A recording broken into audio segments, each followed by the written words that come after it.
स्वागत है बच्चों मेरे इस चैनल गणित पाठशाला में आप सबका। आज मैं आप सबके लिए लाया हूं आपके टेक्स्ट बुक जो वर्ग दशम के गणित के पाठ्य पुस्तक हैं उनका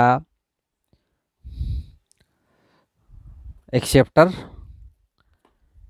जिसका नाम है निर्देशांक ज्यामिति। इस चैप्टर से आज मैं आप लोगों को कुछ गणित का हल करके बताऊंगा, जो कि है आपके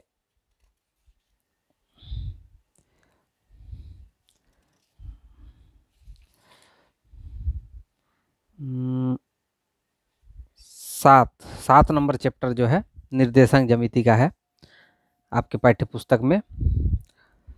तो निर्देशांक ज्यामिति क्या है, इसमें किस तरह के प्रश्न होते हैं, थोड़ा सा निर्देशांक ज्यामिति के बारे में आज हम लोग चर्चा करेंगे, हम लोग जानेंगे। चलिए देखते हैं निर्देशांक ज्यामिति। इसमें क्या क्या होता है, दूरी सूत्र होता है, विभाजन सूत्र होता है, त्रिभुज का क्षेत्रफल होता है। ये तीन चीज़ इसमें पढ़ना है। दूरी का सूत्र क्या होता है, दो बिंदु दिया गया है, बिंदु के बीच की दूरी ज्ञात करना है। उसके बाद दो गो बिंदु है, दो बिंदु के बीच जो दूरी है, जो रेखाखंड बनता है, उस रेखा को खंडित करने का यानी विभाजित करने का एक सूत्र होता है, बराबर भाग में बांटने का। उसके बाद फिर उसको 2/3 भाग, 1/3 भाग, 1/4 भाग या 7वें भाग, इस तरह से उसको हम विभाजित कर सकते हैं। तो उसको विभाजित करने का भी सूत्र होता है अलग अलग, उनके बारे में हम लोग जानेंगे। तो चलिए आप लोगों का चैप्टर जो है स्टार्ट करते हैं, निर्देशांक ज्यामिति। और वे जो नए हैं मेरे इस चैनल में, उनसे मैं कहना चाहता हूं कि आप मेरे इस चैनल को सब्सक्राइब कर लें और साथ में बेल आइकन को भी दबा दें, ताकि आपको मेरे द्वारा बनाए जाने वाली हर वीडियो का नोटिफिकेशन मिलता रहे। धन्यवाद। चलिए देखते हैं हम लोग चैप्टर में क्या क्या गणित है, उनका हल किस प्रकार से निकाला जा सकता है, इसके बारे में हम लोग जानेंगे आज। चलिए बच्चों, थोड़ा सा हम लोग निर्देशांक ज्यामिति के बारे में जान लेते हैं। निर्देशांक ज्यामिति क्या होता है। देखिए, कक्षा 9 में आप पढ़ चुके हैं कि एक तल पर किसी बिंदु की स्थिति निर्धारित करने के लिए हमें निर्देशांक अक्षों के एक युग्म की आवश्यकता होती है। किसी बिंदु की y अक्ष से दूरी उस बिंदु का x निर्देशांक या भुज कहलाती है। किसी बिंदु की x अक्ष से दूरी बिंदु का y निर्देशांक या कोटि कहलाती है। x अक्ष पर स्थित किसी बिंदु के निर्देशांक x और 0 होते हैं के रूप में होते हैं, तथा y अक्ष पर स्थित किसी बिंदु के निर्देशांक y और 0 के रूप में होते हैं। ये क्यों होता है, यह मैं आप लोगों को एक ग्राफ के माध्यम से बताता हूं। जैसे कि आपके ग्राफ के जो कॉपी होते हैं, ग्राफ के जो पन्ने होते हैं, उसमें एक ग्राफ का पेज में उसको आप 4 बराबर खंडों में इस तरह से विभाजित कर लीजिए। इसको कहा जाता है x अक्ष। इसमें x प्लस में मान को दर्शाया जाता है और इसमें x के माइनस मान को दर्शाया जाता है इस साइड में। इसमें y के प्लस मान को दर्शाया जाता है और इधर y के माइनस मान को दर्शाया जाता है। ठीक है, 4 खंड होते हैं ग्राफ में। अब जैसे कि मैंने अभी बताया कि x अक्ष पर स्थित किसी बिंदु के निर्देशांक, देखिए इसमें बिंदु का हम निर्देश कैसे करते हैं, यहाँ पे 0 लिखते हैं। यहाँ पे हम लिखेंगे 1 2 3 4 5 6 7। उसी तरह से 1 2 3 4 5 6 7, 1 2 3 4 5 6 7, 1 2 3 4 5 6 7। आपके ग्राफ में जो है ये बहुत अच्छा से बराबर इकाइयों में सबको जो है विभाजित किया हुआ रहता है। आप उसके अनुसार जो है उसके अकॉर्डिंग इसको कर सकते हैं। मैं केवल आप लोगों को समझाने के लिए इसको दर्शा रहा हूँ। जैसे कि आपको कोई बिंदु बोलेगा कि बिंदु -3 और 5 है, इसको आप दर्शाइए। बिंदु 3, -3, 5 को दर्शाइए इस ग्राफ में। तो इस ग्राफ में हम -3 और 5 कैसे दर्शाएंगे? ये जो पहला वाला दिख रहा है इसको x का मान कहा जाता है, और जो बाद में है इसको y का मान कहा जाता है। यानी कि अभी मैंने बताया कि x के जो मान, x के निर्देशांक जो होते हैं उसको भुज कहा जाता है। इसको हम लोग भुज बोलते हैं और इसको कोटि बोलते हैं। ठीक है, ये दोनों से मिलके एक बिंदु बनता है, भुज और कोटि। पहला वाला होता है भुज और दूसरा वाला होता है कोटि। इसको x से निरूपित किया जाता है और दूसरा वाला को y से निरूपित किया जाता है। तो x में मान है, देखिए माइनस में, तो मैंने अभी बताया कि x का माइनस वाला मान इस साइड में लिया जाता है, प्लस वाला मान इस साइड में लिया जाता है। y का प्लस वाला मान इस साइड में लिया जाता है, y का माइनस वाला मान इस साइड में लिया जाता है। तो यहाँ पे x का मान दिया है -3, 1 2 3 यहाँ।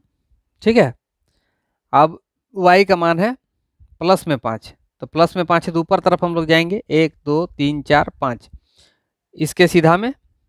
ठीक है, और यहाँ पे हम लोग 1 2 3 इसके सीधे में,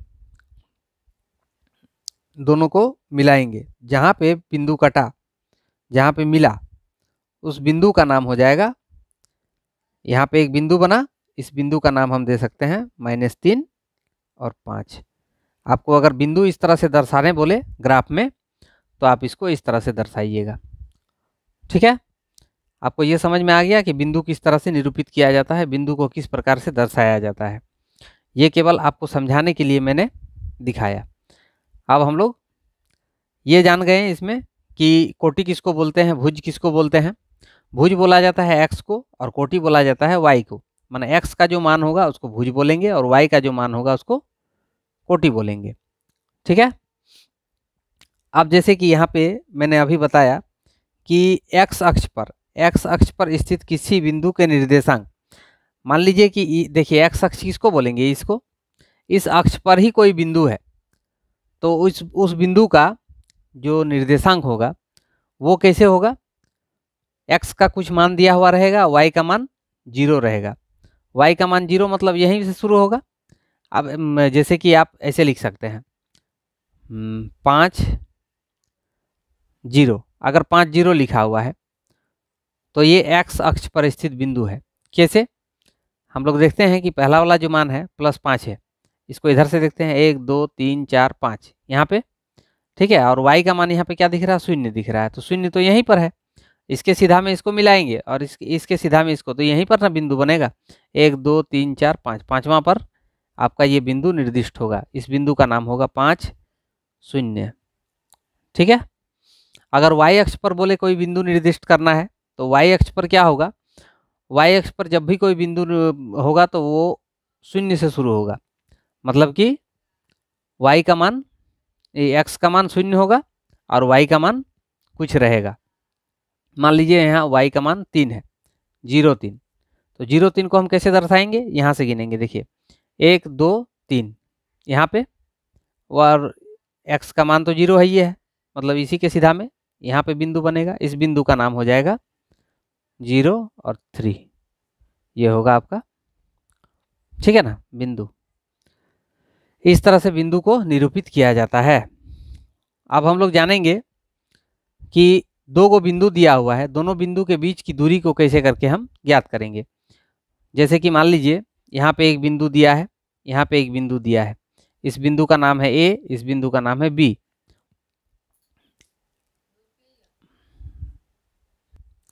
यहाँ पे मान लीजिए कि मेरा दिया हुआ है 2 3, एक बिंदु का नाम, A बिंदु दिया है 2 3 और B बिंदु दिया है 3 5। तो ये दोनों बिंदु की बीच की दूरी अगर निकालने बोलता है, मतलब A से B की बीच की दूरी यहाँ से यहाँ तक कितना होगा, इसको हम लोग एक सूत्र के द्वारा प्राप्त कर सकते हैं। उस सूत्र को समझने के लिए आपको मैं करके दिखाता हूँ किस प्रकार से इसका हल हम निकाल सकते हैं।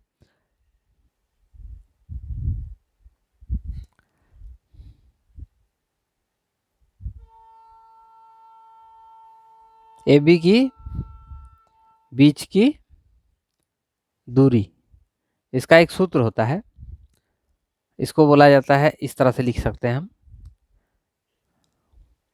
x2 माइनस x1 का whole square plus y2 minus y1 का होल स्क्वायर। अब यहाँ पे देखिए x2 x1 y2 y1 ये क्या है, यहाँ जो मैंने बिंदु लिखा है इसमें भुज और कोटि, पहला वाला जो भुज है उसको x से निरूपित करेंगे और ये जो कोटि है इसको y से निरूपित करेंगे, यानी कि ये मेरा है x1 और ये है y1, ये है x2 और ये है y2। तो इस सूत्र के अनुसार अगर हम ये दोनों बिंदु के बीच की दूरी निकालते हैं तो वो कैसे निकलेगा, रूट अंडर x2 का वैल्यू कितना है 3, x1 यहाँ पे माइनस चिन्ह लगा है, माइनस लगा दीजिए, x1 का मान है 2, इसका फिर है होल स्क्वायर प्लस y2 कितना है 5 माइनस 3, इसका होल स्क्वायर,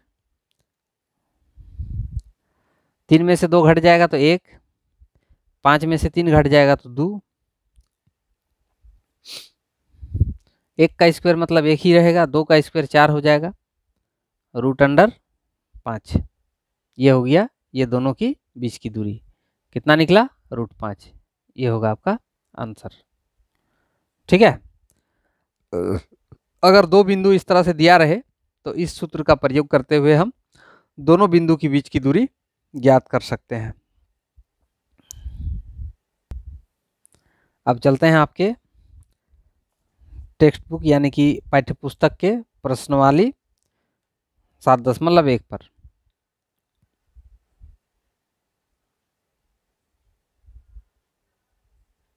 प्रश्नवाली 7.1, इसका पहला क्वेश्चन है, क्वेश्चन नंबर 1 लिखा है, बिंदुओं के निम्नलिखित युग्मों के बीच की दूरियां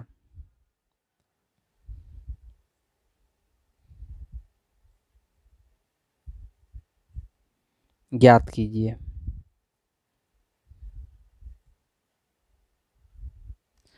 बिंदुओं के निम्नलिखित युग्मों के बीच की दूरियां ज्ञात कीजिए। युग्म मतलब जोड़ा। एक नंबर में आपको दिया हुआ है 2, 3 और 4, 1, 2, 3 और 4, 1। 2 नंबर में दिया हुआ है -5, 7 और -1, 3। 3 नंबर में दिया हुआ है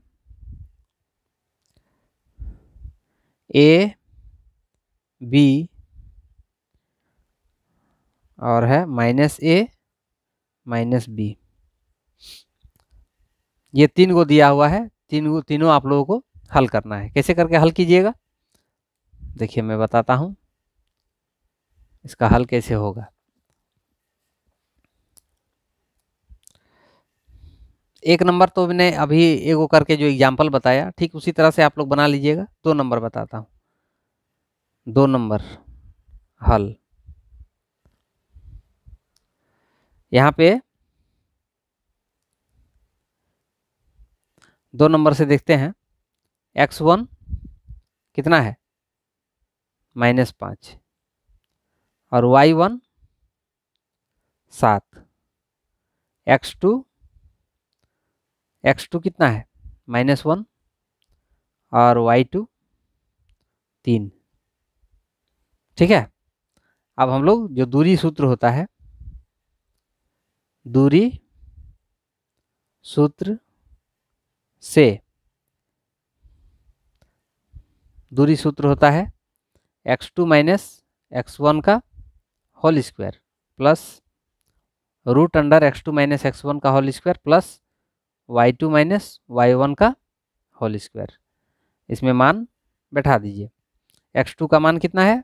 -1 लिखिए, माइनस x1 का मान है -5, तो माइनस माइनस यहाँ प्लस हो जाएगा, इसका होल स्क्वायर। y2 है 7 माइनस y1 3, इसका होल स्क्वायर। 5 में से 1 घट जाएगा तो 4 का स्क्वायर। 7 में से 3 घट जाएगा तो 4 का स्क्वायर। 4 4 16 और 4 4 16, 32।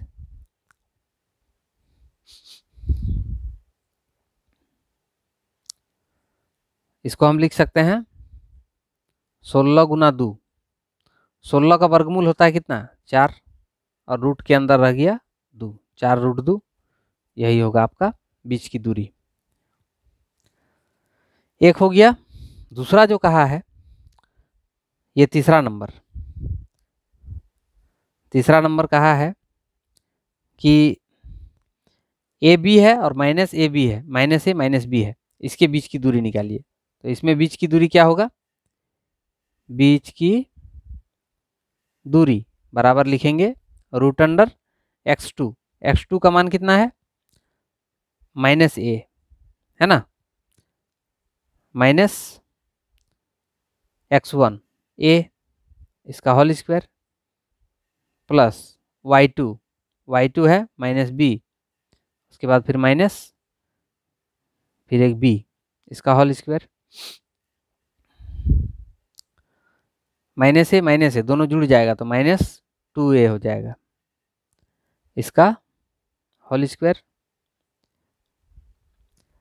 -b -2b, इसका भी होल स्क्वायर हो जाएगा।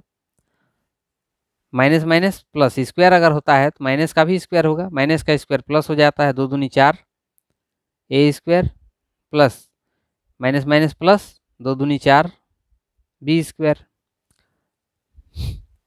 4 इसमें से कॉमन ले लेते हैं तो यहाँ पे बच जाएगा हम लोग का a square plus b square. 4 का वर्गमूल तो 2 हो जाता है, 2 root a square plus b square. यही होगा आपका आंसर। ये होगा इसकी बीच की दूरी। आपके पास 1 नंबर जो सवाल है वो बच गया। आप लोगों से निवेदन है, इसको आप लोग बनाएं। अगर असुविधा हो तो मेरे द्वारा दी गई जो मैंने नंबर दिया है व्हाट्सएप नंबर, उस नंबर पे, और एक बार मैं लिख देता हूँ 8340699113। इस नंबर पे आप मुझे व्हाट्सएप करें। ठीक है, आज के लिए इतना ही। आगे के दिनों में मैं अगले वीडियो में फिर आप लोगों के सामने कुछ और प्रश्नों का हल जो है लेके आऊँगा। तब तक आप लोग इसको रिवाइज कीजिए, अच्छा से समझिए।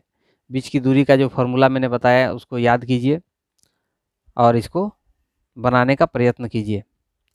यदि कहीं दिक्कत बुझाता है तो मुझे मेरे द्वारा दी गई इस नंबर पे व्हाट्सएप करें अपना बायो के साथ, जिसमें आप अपना नाम, अपना एड्रेस लिखकर मुझे पोस्ट कर सकते हैं, भेज सकते हैं। धन्यवाद।